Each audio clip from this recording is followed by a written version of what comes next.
السلام علیکم دوستانو، په دې هیله چې ټول به راته روغ او جوړ سي. افغانو لس کلونو ځوانانو سرلنکانو لس کلونو ځوانانو سره لوبلړۍ وګټله.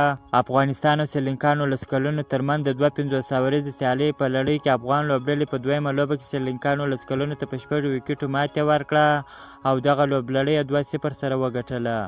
د سرلنکانو لس کلونو د افغان ستورو پر وړاندې په خپل لومړۍ پړنۍ کې په 14 اورونو کې د ټولو لوبغاړو په ځان سره 161 منډې جوړې کړلې.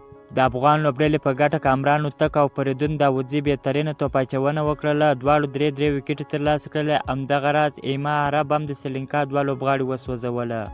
د 163 منډو هدف په تعقیب کې افغان ځوانانو په ډېر ښه ډول سره په 32 اور کې د 4 لوبغاړو په سوځېدو سره پوره کړې او افغان لوبډلې لوبلړۍ 2-0 سره وګټله.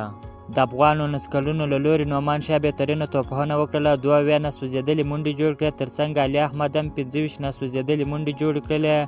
بیا هم د ټولو افغانانو ته د سترې بریا مبارکي وایم. که چیرې دغه ویډیو ستاسو خوښ شوې ده په چینل کې نوی یاست نو حتما زموږ چینل در سره سبسکرایب کړئ. تر بلې ویډیو د الله په امان.